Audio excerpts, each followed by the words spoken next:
Dune is a masterpiece. In the entire world of science fiction, the entire world of movies, and the entire world of art in general, there is nothing else quite like Dune.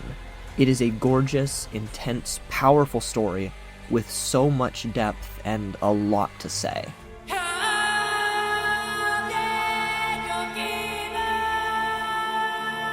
I'm just going to start this whole thing off by saying that Denis Villeneuve is an absolutely phenomenal director. I think it's safe to say he's one of the most talented filmmakers working today and brings a very special level of quality and class to every project he takes on, all of which is very evident in both of his Dune films. Whenever the first Dune came out back in 2021, I actually actively avoided watching any trailers or promotional material entirely. I was obviously sold because it was Dune, but mostly I was sold because it was a Denis Villeneuve film. I knew there was virtually no way it wouldn't be good, and so I figured, hey, why not just go in totally blind? I also, then, because I'm me, waited to actually watch the film until a few months before the second one came out. Knowing the movie was split into two parts and hearing that it ended on a cliffhanger, I didn't really feel like being left hanging for 2+ years. So then right at the end of 2023, I finally sat down and watched the first film, and yeah, I'm really glad I waited. From literally the first second, I was absolutely gripped, and I knew it was going to be one hell of a ride. The film was simply incredible on all fronts. The cinematography, the music, the story, just everything. And when the credits rolled, I was very glad I didn't have to wait 2+ years to find out what happened next, because even those 4 short months were pretty annoying. And, of course, whenever I did see Part 2, I had all the same praise and then some. These two massive, towering films stand as some of the best movies, not only in their genre, but in the world of film as a whole. And as I was kind of saying before, a lot of that credit is owed to Denis Villeneuve's masterful directing. His vision for the story is so big, so bold, and so immensely fleshed out. He did a truly excellent job at executing his own interpretation of the novels written by Frank Herbert, blending fresh, inventive originality with faithful, honorable representation. And I am allowed to say all this stuff because I did read the books. I did. Let me see, I have a copy here. Right here. This is my copy that I read. I did read the books.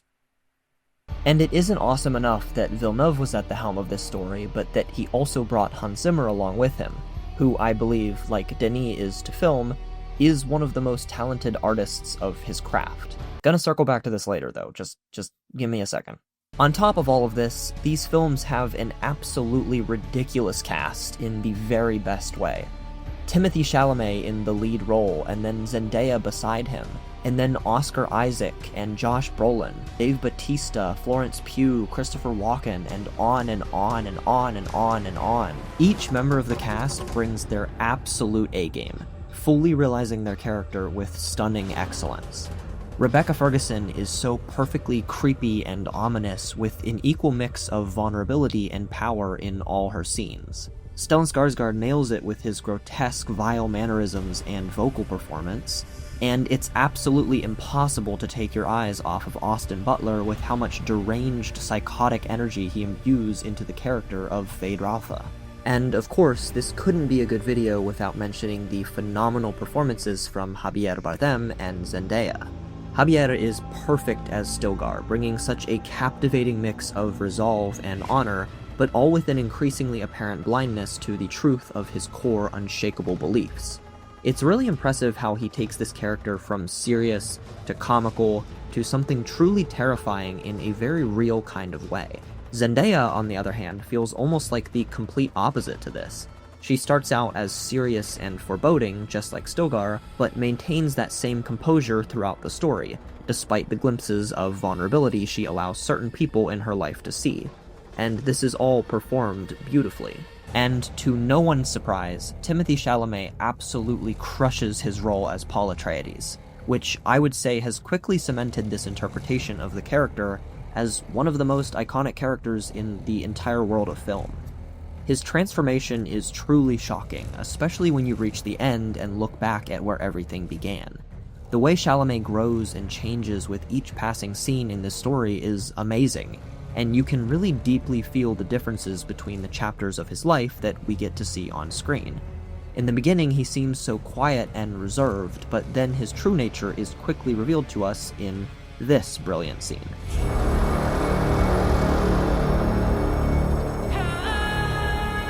And from that point on, through Chalamet, we get to see Paul grow and learn and change.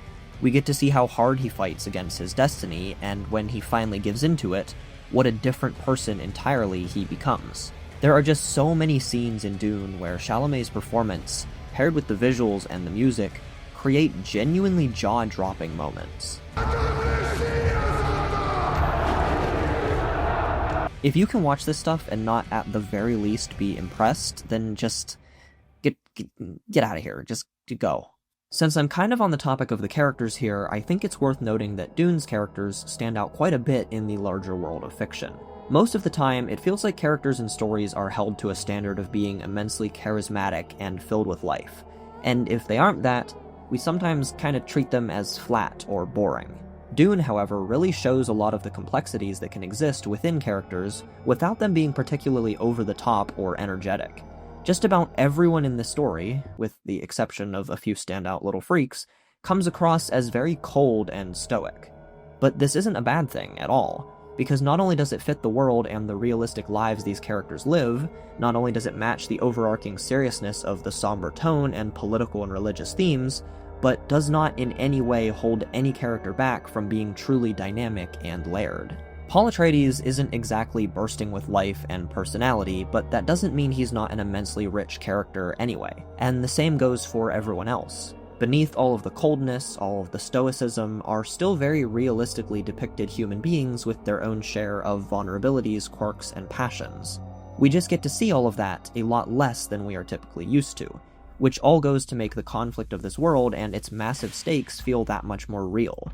There's very serious, very dark things occurring around these characters at all times, and while we do get those few occasional glimpses at the humanity under the surface, the majority of that humanity is coded in the heaviness of war, of suffering, and of oppression. The characters, like just about everything else in the world of Dune, are laser-focused on the plot, on the struggle at hand. So now let's talk about the visuals of Dune. And I think I'm going to start with the cinematography, because this is my video and I'm doing what I want. And to put it plainly, the cinematography in both of these films is just... I mean, come on. The lighting, the color, the way the camera moves, the way everything in every shot is placed, every shot is a masterpiece in its own right.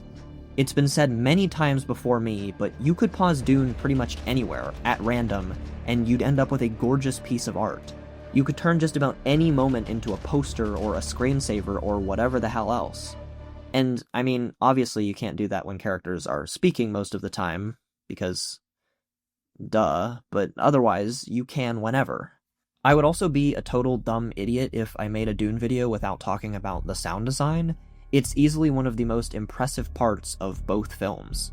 Sound in science fiction feels like sometimes it can be pretty bland, because, I mean, it's no easy task to create an entire auditory experience that feels new, original, and in many cases, completely alien. But with Dune, it comes across perfectly. Every part of this world sounds strange and foreign in all the very best ways. This is a different world than our own, with different planets, different vehicles, different music, and so for it to be convincing, it has to sound like nothing we're familiar with. This is demonstrated to us as an audience from the very first second of the first film, when this voice comes in like this.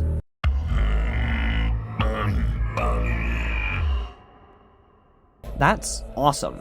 In like 2 seconds, it establishes that this is going to be a pretty out there movie and that we should strap in to enter some very new territory. And then the whole of both movies just blast us through the vast array of sounds these brilliant designers crafted. The ornithopter flies in and it's like... Paul tests out his shield and it goes... The thumper starts thumping and it's like... This gun starts going off, and it's like... Then the sandworm shows up, and it goes... And of course, how could I point out all these specific moments without mentioning this one too? Consider what you're about to do, Paul Atreides. Silence! This was insane in the theater, and I was lucky enough to have a home theater system for a while, and I mean it when I say that this scene, and a handful of others, would legitimately shake my entire house. Man, I miss that home theater. I'll get another one someday, but for now, Dune, for me, is just kinda like... The sound design in these films is just amazing, and it's one of the greatest parts of these movies, without a doubt. I love how heavy and rough the noises of this world so often are, and these really are the type of movies where if you don't have the right speakers, you're actively doing yourself a disservice. A serious disservice. This is a big deal. Dune is serious business. I actually had to do a 10-minute PowerPoint presentation on one of the sound designers whenever I was in college, and somehow it was actually fun to research and put together. So, if nothing else, let that be a testament to how cool this stuff is. To circle back to the music now, I think it's safe to say that Hans Zimmer continues to outdo himself year after year after year, and I really love how much he delves into new sounds and instruments and genres of music. His classic stuff is all monumental, of course, but I do think it's cool he's been really playing with the art form and going in a lot of weirder, less conventional directions. His score for Dune is simply breathtaking, every track, and it covers so much ground. For starters, we obviously all know this iconic segment.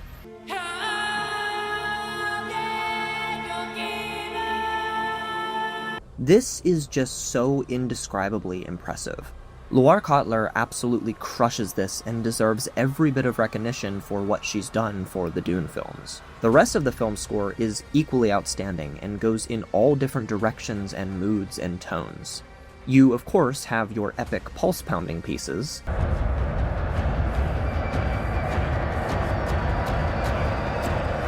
but then there's also a lot of really quiet, contemplative work that bolsters many scenes in the very best ways.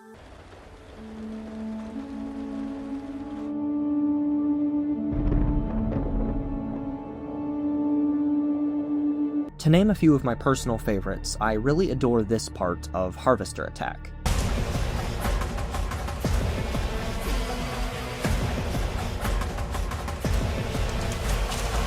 And this part of Harkonnen Arena blew my mind in the theater.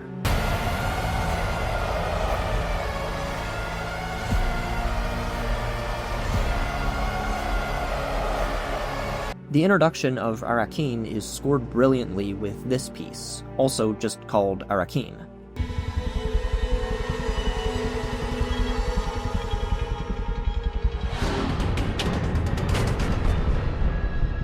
And my personal favorite, and what I think ended up being my favorite piece from every movie I saw in 2024, is A Time of Quiet Between the Storms.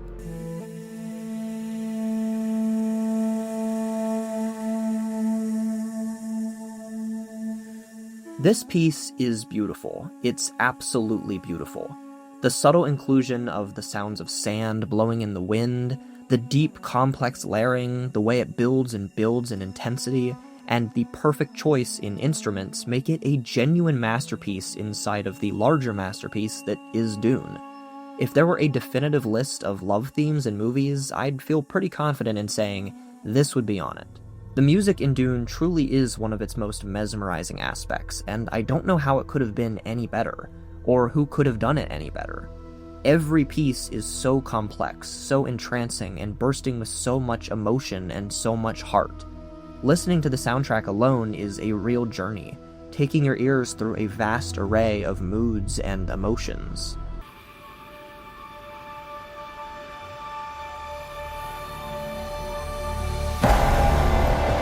And the visual effects are no different than everything else. Denis Villeneuve, or whoever actually makes these decisions, really knows how to utilize CGI in the very best way. At no point is it noticeable, at no point is it overdone, and at no point does it replace the real physical parts of these sets and the usage of real-world locations. There's not even that much to say, it's just awesome. It's so seamlessly blended into the real locations, and if you haven't ever looked into how they actually made a lot of this stuff, you gotta go do that, because it's seriously impressive. I really can't say enough good things about how this world was brought to life on screen. Literally everything is fantastic. It's just a big, solid, well-oiled machine of movie making. All the costume design is superb and feels just as convincing and alien as everything else in this world. The different cultures and species are extremely well fleshed out, the technology makes sense and is believable, the power dynamics and social structure of each group of people is well explained and fairly easy to understand, yet also very rich and with a lot of depth. It's all just really well crafted. And because of that, it's a world that feels really immersive, and I often lose myself in it quite a good bit whenever I go back and watch both films.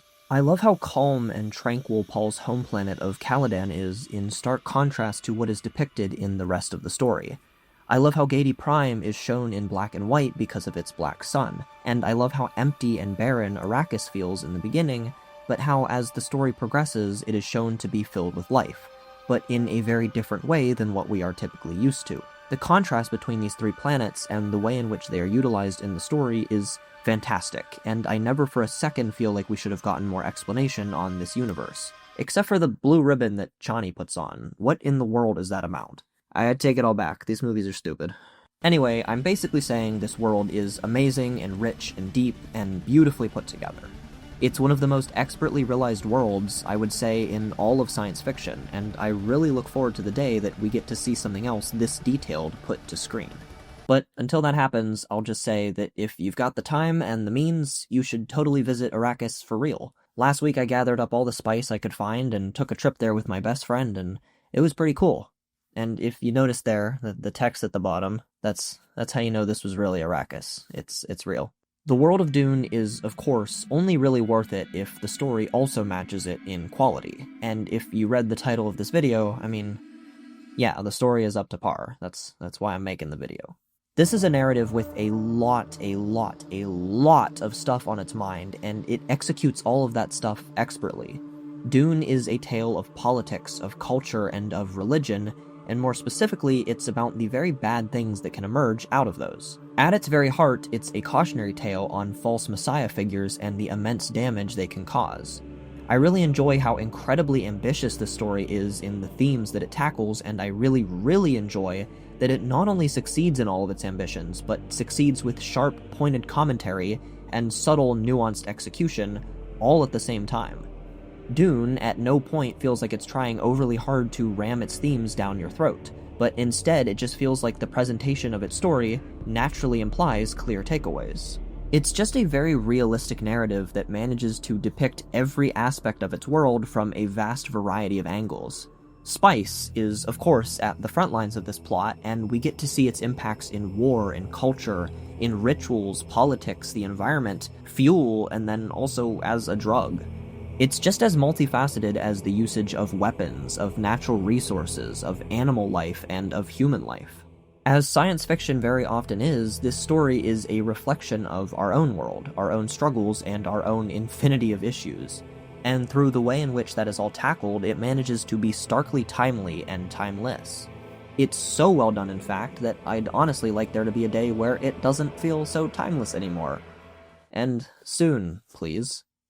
At the center of this story, Paul Atreides stands tall as a powerfully human character who, through a string of manipulation, expectations, and lack of options, is forced to take on a role that he never wanted to begin with. In Dune, seeds of a great all-powerful messiah figure had been placed long before the opening scene, and what we witness is a young boy latching on to a fabricated story to seize power. The intentions may have started good, but in the end, this journey leaves us with a cult and with the beginning of a war. And standing beside and against Paul are strong archetypes that all represent different aspects of this expansive message. There are the two primary figures, Chani, the symbol of free and independent thinking, and Stilgar, the opposite, a dangerously blind ringleader of groupthink. And then all that surrounds them enhances this message. So many deep, well-fleshed-out characters, symbols, and figures all rounding out this massive chess game of war, of oppression, of rebellion, and of religion gone completely out of control, taken into the hands of manipulated people, led by a false messiah, to wage a bloody crusade which lacks all of the right intentions. This powerful commentary on the dangers of messiah figures is my favorite part of this story. and something I feel is genuinely as relevant today as it ever has been. It's a strong, pointed message wrapped tightly in brilliant sci-fi visuals, music, and sound, with a remarkably talented cast, strong character work, simultaneously beautiful and epic scenes, and a brilliant creative mind helming it all. Dune is a timeless story for the ages, with a phenomenal, deeply impactful ending, and will undoubtedly go down in history as one of the greatest films ever created.